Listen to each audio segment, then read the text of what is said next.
All right, this is our next one. Typical AP questions number 2. Functions that are defined by integrals.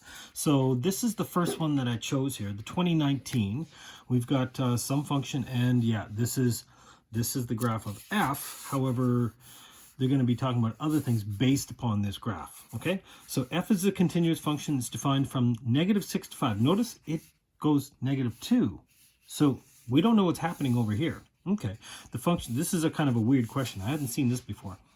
A portion of a graph consisting of 2 line segments. The reason they're telling you lines, so you know that these are going to be, yeah, we know that those are going to be triangles, and 1/4 of a circle. Okay, remember, pi r squared, and the radius here is 3, so it's going to be pi times 3 squared, all right, which is going to be 9 pi, and then divide by 4. That'll give me this.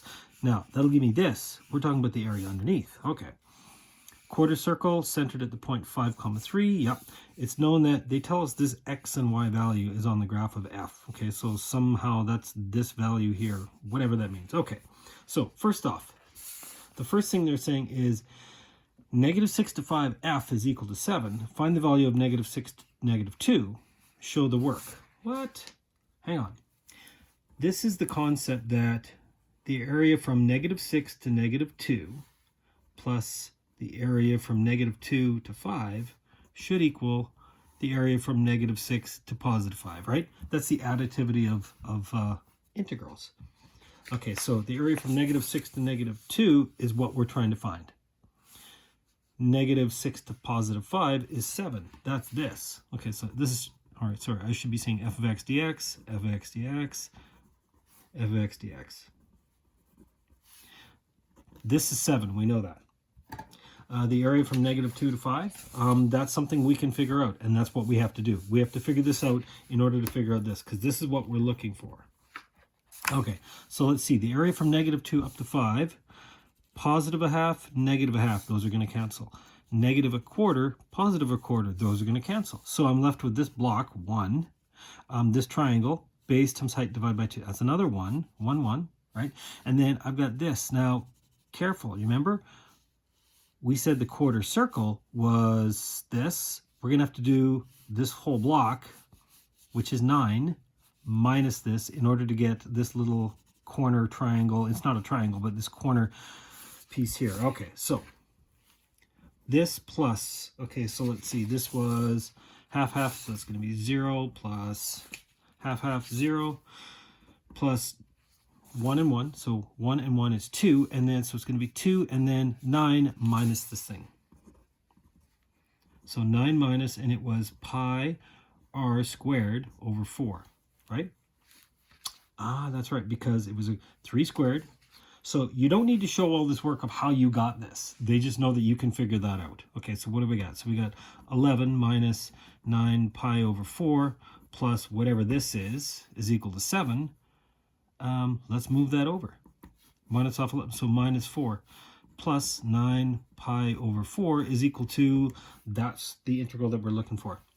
Okay, so actually maybe I should put that in as the integral now. So the integral from -6 to -2 f of x dx is equal to that. Okay, that was a strange question. I hadn't seen one before where it goes off of the defined thing, but that's the additivity of integrals. Okay, that's the first part. Next it says evaluate, so find the value, b. Evaluate the integral from -3 to, +3 to +5 of 2 f prime of x plus 4 dx. I know the antiderivative of f prime is f, so hang on. This is going to be 2f of x plus the antiderivative of 4 is 4x, and I'm plugging in 5 and 3. So in other words, this is 2f of 5, 2f of 5 plus 4 times 5 is 20, minus, take 3, 2f of 3 plus 12. Now, hang on. Brackets around the whole thing, plus 12. Okay, so what do we got? 2f of 5. I don't know f of 5. Yes, you do. This is f. When the x value is, oh yeah, when x is 5, y is 0. Cool.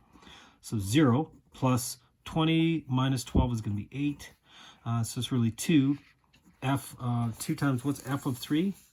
I can't Oh, that's why they told us this. F of 3 is equal to 3 minus root 5. 3 minus root 5. Okay, so let's do a little bit here. So this is going to be 8 minus 2 times 3. So minus 6 plus 2 root 5. So in other words, it's 2 plus 2 root 5. That's what this integral turns out to be. That's the evaluated value. Okay, C says the function g is given by this, the area from -2 to... okay, so what is this? So from -2 to wherever. G is the area from -2 to x f of t dt. Find the absolute maximum value of g. Okay, so I need to know g prime. And guess what? G prime, when I do the derivative, is, remember, from a constant to x. This just, so in other words, g prime is f prime. They're the exact same thing. Okay, really it means it's an additive thing. They have the same derivatives, but this one's starting in a different place. The other one was starting at -6. Okay, well, g is starting at -2. So find the absolute maximum value of g on the interval from -2 to 5. So g has max at a critical point. So in other words, that's where g prime is equal to 0 or undefined. So in other words, g prime is equal to f prime. F prime is equal to 0 or undefined.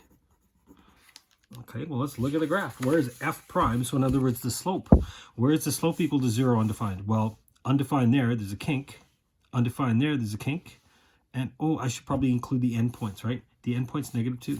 Okay, so that means the x value is going to equal either 0 or 2 or endpoints -2 and +5. So I've got 4 different values. Oh, and what is it looking for? This question is looking for find the absolute maximum. So I'm going to actually, I could try and do a second derivative test or something like that, but I mean, you know what? Why don't we just actually find the values and we'll actually try out the endpoints too? Because, let's see, what do I know?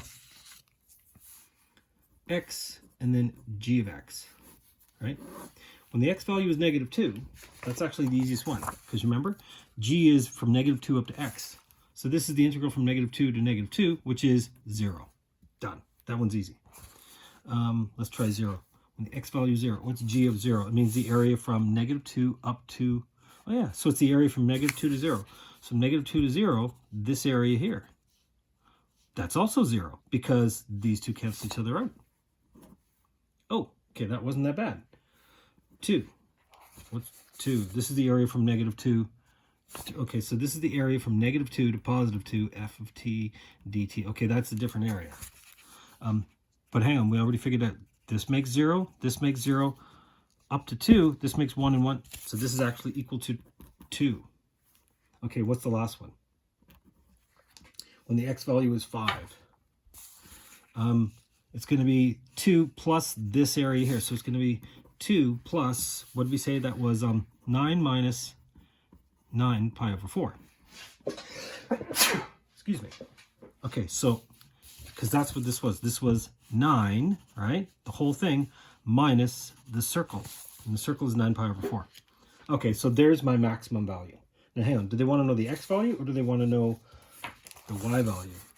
The functions find the absolute maximum. So that means the maximum value. So this is my maximum. So the max equals 11 minus 9 pi over 4, and this happens at x equal to 5. I had 2 candidates, right? 2 kinks. That's where the derivative is undefined, or an endpoint. Always check your endpoints. Yeah, so this one has a maximum there. Think about it. The further I move to the right, the more positive area I'm accumulating. So yeah, I want to go as far as I can. Okay, D, last one.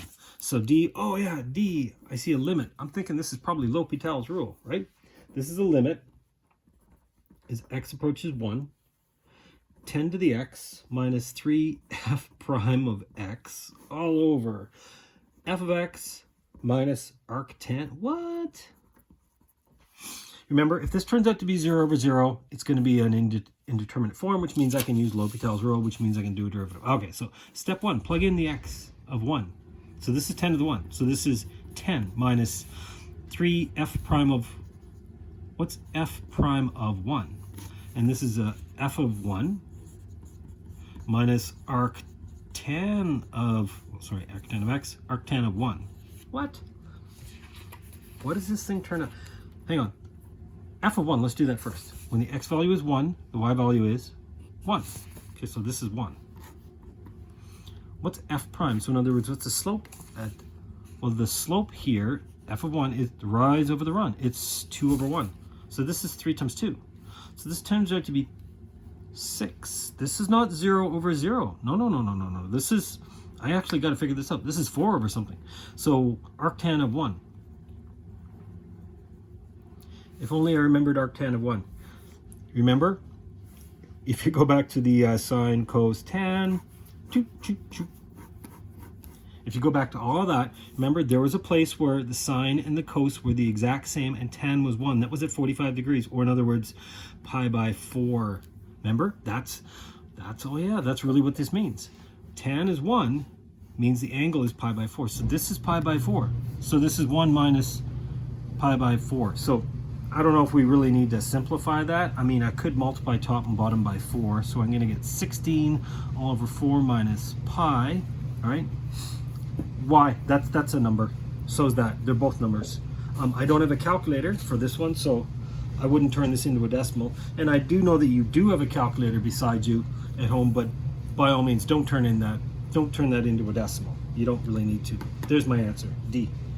Okay, so that one took me a while. I was expecting this to be L'Hopital's rule. And if you do see a limit, I'm assuming that you'll probably see L'Hopital's rule. What that means is you get 0 over 0. And if it turns out to be 0 over 0, which is an indeterminate form, and you'd have to state that, by the way, 0 over 0, therefore L'Hopital's rule applies, you do the derivative of the top, and you do the derivative of the bottom, and then you plug your number back in, and then it'll simplify. But in this case, yikes, this was a beast. Luckily, I recognize that it doesn't turn out to be 0 over 0, which means I actually have to figure this out by plugging in the number. Okay, so that was the 2019 one. Okay, who's next? 2018. 2018, this one. This one says, here's my graph, g, and it says the graph of the continuous function g is the function shown above. Function g is piecewise linear, okay, so it's linear between -5 and 3, so lines. And then from 3 on, 3 to 6, it becomes this parabola. 2 minus x, okay, so these are all lines, linear, which means I can find these areas, and here, it's actually a parabola. Okay. But hang on, this is the derivative of f, okay? So g is equal to the derivative of f, g prime. So in other words, the area under the curve, if I was to do the area, that means the antiderivative of g is f. Or if I said f double prime, that would be g prime. Okay, well, hang on. Just think about that. The antiderivative of g should be f. Okay, so what's the first thing we want? It says f of 1 is equal to 3. What's the value of f of -5? So they're telling you an x value of 1 and -5. I bet you that's an interval from, oh yeah, from -5 to 1. Let's try this. Okay, so an interval from -5 to +1, right? Usually they want us to probably, it's not going to be a slope, it's not saying find the derivative, no. It says f of 1 is equal to 3, what's the value of f of, so I'm willing to bet this is the integral from -5 to 1. Now would that be f, or would this be g? No, because that would be the antiderivative, and I don't know the antiderivative. I know the antiderivative of g is f. See, f of 5, f of 1, that means that that's this part. That's what this means. This means g of x dx. Hang on. The area under the curve from -5 to 1, and I can figure that out, -5 up to 1, right? I can figure that out, the area under the curve. So the antiderivative of g, oh yeah, the antiderivative of g is f. So this is f of x, right? The antiderivative from 1 to -5. Okay, so this is f of 1 minus f of -5. Do I know any of those things? F of 1 is equal to 3. I'm looking for f of -5. Ah, okay, that's what this is. So this is 3 minus f of negative 5, which is what I'm looking for. This is an area that I can figure out. Okay, so let's figure out the area from negative 5 to 1. From negative 5 all the way up to 1. So 3 by 3 block, this is negative 9. So what do we got? Negative 9.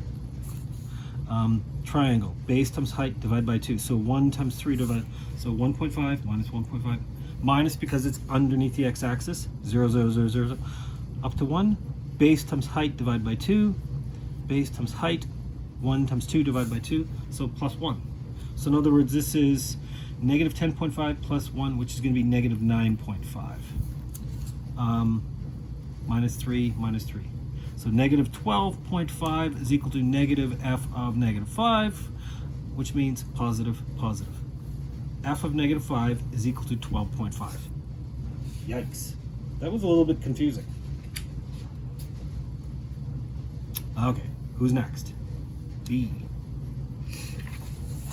It says evaluate the integral from 1 to 6 of g of x. This is g of x. They want to know the area from 1 to 6. So in other words, we're going from 1 up to 6. So now we're doing the other area, this one over here. This is a straightforward question. Here it was confusing. Here it's telling us this is g. Do the area from 1 to 6. Okay.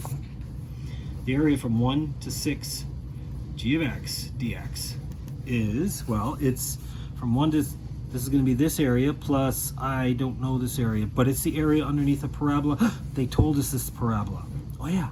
So from 1 to 3, I know that that's 4. And then from 3 to 6, it's going to be the antiderivative of this.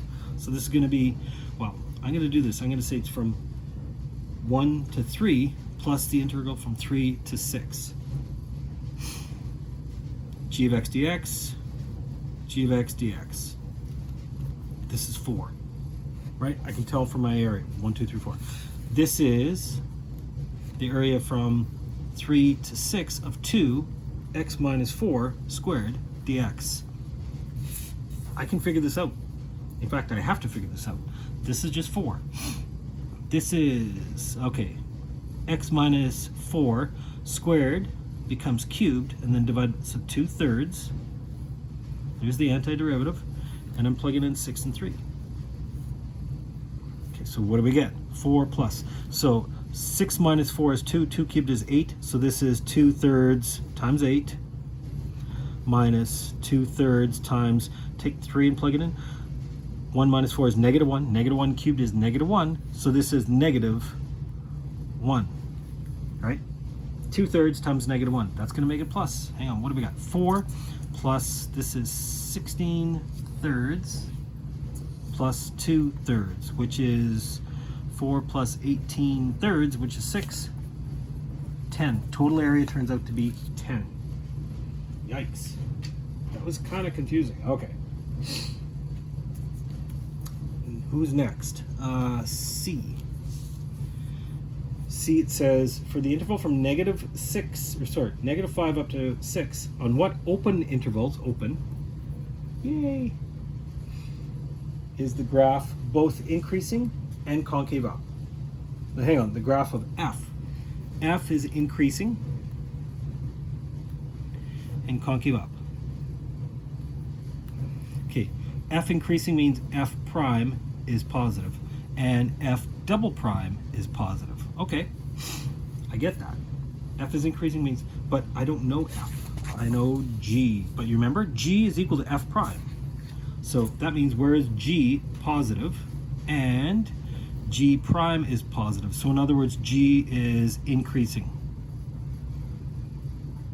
So here's what I'm looking for. Where is G above the x-axis and where is it increasing? No, no, no, yes. So from here to here, this is not increasing. No, no, no, no. But from 0 to 1, therefore, from 0 to 1, no, no, no, no, decreasing. And then from 4 to 6, see, it's increasing. And then from 4 to 6. Now, it's nice that they said it's open interval, so I don't have to care about including the endpoints, because yeah, it's not really increasing if it's 0. You could say this is union or no, don't get fancy. It's not a union, it's not an intersection. You could just say or this. You could also say and. They're not going to get too picky. So these are my x intervals from 0 to 1 and also from 4 to 6. An intersection means where they overlap, and there is no overlap. A union means this one and or this one. Well, it means really or. I could be in this area or I could be in this area. Okay, is that all I need to do? Yeah, so from -5, it's got to be above, and it's got to be increasing. There's the only ones. Okay. D, find the x-coordinate of each point of inflection. Oh yeah, of graph. So that means we're talking about f double prime. And f double prime is g prime. In other words, it's the slope of g. So increasing, increasing, decreasing. So yeah, so g is going to be positive, positive, negative, positive. So if we're talking about the x-coordinates of the points of inflection, and then give you reasons. Okay, let's see. So inflection points of f, well, that means f prime is 0 or undefined. Hang on. The inflection points, that means, yeah, f double prime is equal to 0 or it's undefined, which means it's g prime is equal to 0 or undefined.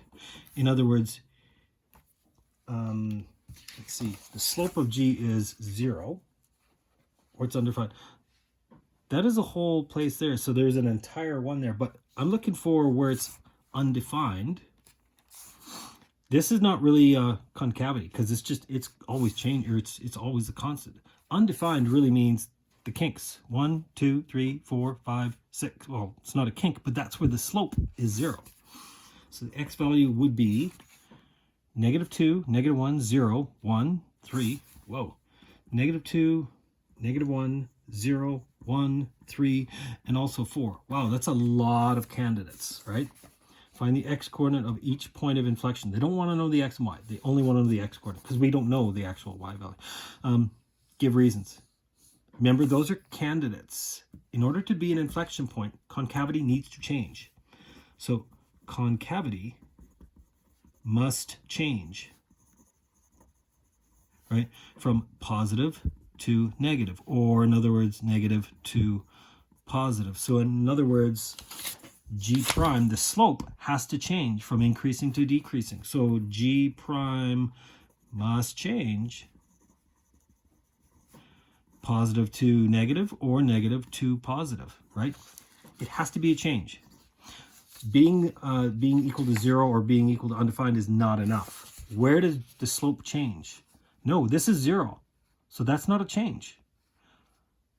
0 increasing, 0 increasing, 0 decreasing. From here it goes from decreasing to increasing. There, that's the only one. No, 0 to negative or 0 to positive or either one of these, that's not really, because it's got to go from negative to positive. Decreasing to increasing, there's only one. X equal to 4 is the only inflection point of f. Why? And you could say because g prime changed from negative to positive. Yeah, it wasn't positive or negative. Negative to positive. Whew. Okay, that too was a long question. Now the third one, I don't have time to get the third one in here. I was hoping for a L'Hopital's question, but no, this one is going to be areas. Now remember, they're going to tell you these are linear and half circles, so I know I can use pi r squared. All right, good luck with the third one.